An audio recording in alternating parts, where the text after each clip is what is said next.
Hey guys, welcome. Wanted to share another Zwift Hill Climb race. If you haven't done one of these before, I personally like them. It's a great way to work on your climbing ability. And so the way these work is the race itself has nothing to do with who gets across the line first. It's all about the KOM. And so these generally start off fairly easy. Some people go out hard, some people don't. I don't. Um, I go through easy and just kind of roll out. And so as you can see, we got four people here in the pen.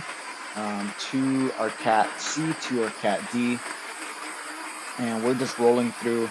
And so uh, this this specific climb on the McCurry Castle climb uh, starts off obviously with this little bump of a hill, which kind of at first I was thinking like, ooh, this is gonna put some pressure on my legs, so let me calm down.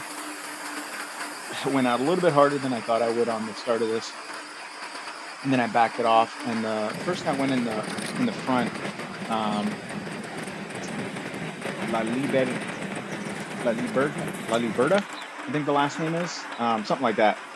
That person blew. I thought they were just, I thought they were just racing for the sake of racing. Um, and so the whole time I'm thinking like, man, why would you go out that hard? The the person's pulling, 3.2 or 3.8, 4.0 watts per kilogram. And I'm thinking like, man, why are you going that hard on a hill climb race? And so you see now they're averaging low threes, mid threes.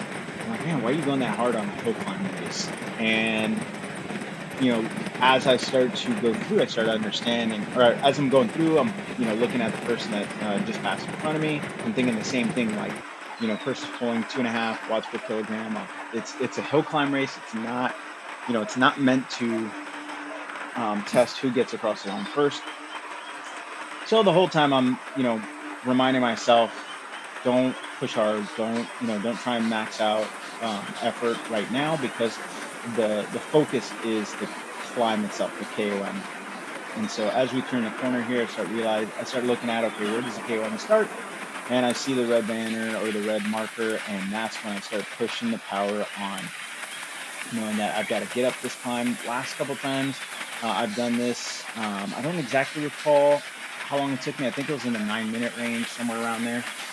So that was my focus, was as long as I can beat that, then I'm doing good. As you can see here, pushing, 400, creeped into the 500 watts. I was hoping to kind of stay in that area. My goal with this was, can I stay in the 400 watt range? As you see, I just passed the person that went ahead in front of me there, the D class rider. And so just kept looking at what my wattage was and how much effort I can put into it on this first part of the climb. This climb definitely has some tough spots because it has a couple, 8, 9, 10% points in the climb, and it kind of lowers down a little bit and then back up. I'm not a big fan of that constant gradient change because I end up, pushing hard and then, falling back. And as you can see here, just, it's really hurting at that one spot where I dropped into the hundreds. And so lungs are starting to burn a bit, and just thinking like, okay, if I can just stay in the 300s, then I will, I'll do better on this climb. And, that was my focus, is making sure I'm staying in the right gear to get into the 300s and stay in the 300s. Took an opportunity to rest there for a second and then right back at it. And you'll see my watts kind of drop into the blues for a bit. And that's just, me trying to take a couple seconds to rest and then get back on it. And then just keep going up the climb here, looking at the new Zwift HUD, which actually for me, on these climbs, I can appreciate the Zwift HUD because usually I would look at the little mini map and look at the gradient and then focus on, okay, it's 7%, it's 8%. But the fact that they do the decimal points on the Zwift HUD gives me a little bit better focus on, okay, why am I hurting so much? Why is it hurting so bad? And it's because, it's not just 6%, it's 6.9%. So that makes more sense to me, and I can kind of adjust my power as necessary. And so here we go, taking another opportunity to kind of rest the legs a little bit by not shifting gears. and then heading right back into it. And again, I'm looking at uh, the guy that went ahead of me, the C class rider that's ahead of me, that's 2 minutes ahead of me right now. And I'm looking at his numbers and seeing that he's in the threes right now. He just got the KOM jersey, and when I saw that, I was like, "Oh my God, this guy's already finished." And as I was riding up, I was looking at his numbers. He was holding 5 watts per kilogram, essentially what felt like the entire climb. And so that's when I realized, like, oh, this guy's not just your typical C class rider. This guy's like probably close to being upgraded to a B, which is why he did 3 watts per kilogram all the way up to the base of the climb, and then 5 watts per kilogram above at the climb itself. And so I thought, let me just see if I can crawl back as much time as I can. At this point, I know I'm coming up towards the end of the climb. Again, I've done this climb a couple times, but I'm not 100% familiar with it. I just remember, I get to the top and the end of it's at a bridge. And so this is where I start looking at, okay, I'm getting into the flat spots, into the false flats here. So let me shift into my big ring.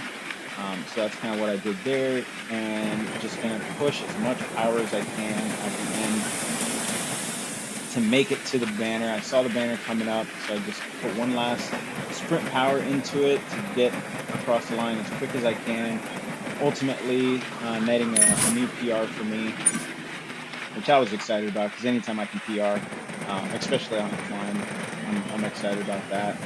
And then the rest of the stage is just rolling through.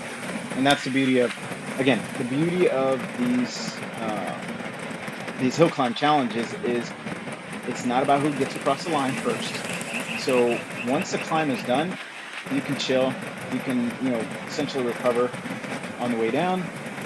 I still wanted to get done because I was already 2 hours into riding at this point. I did a long zone 2, heated ride, which basically is just sat in my garage with no fans. My indoor temperature was 80 something degrees, and just let my body sweat out as much as possible while I did a low zone 2, zone 1 ride for about 2 hours or so. So I was already cooked, quite literally. Just rolled the rest of the way down and enjoyed my time on this challenge. And so just watching the corners here, looking at my distance to the finish line, finish banner, and just rolling through slowly. This is one of those stages where I wonder if having the cyclocross bike or the gravel bike will work better, since there is a lot of gravel on this route, but no clue. So we'll see. And just coming up, already finished. Already finished here, and just kind of contemplating, like, when do I stop? When do I keep going? So I do have, I did go through the essentially what my power numbers look like, because that's always, when it comes to these hill climb races, that's kind of what I want to look at. I always do take my time to add, anytime I ride with people, add them. Send the friend request out, grow the community. The detailer one, I saw it and I was like, is that actually, because there is someone named like Daniel Taylor or something like that. So here we go, looking at the power numbers, what my max output was. Again, creeped into the 500s, but my focus was what was my 5 minute power numbers, which is 300 watts. I was very excited about that, being the 300s for my 5 minute power, and then same thing, my 1 to 2 minute power in the mid threes. That was definitely exciting for me. That's how I determine my own progress. So wanted to share. Hope you enjoy. Hope you join one of these. If you do decide to race these are fun. And here you go.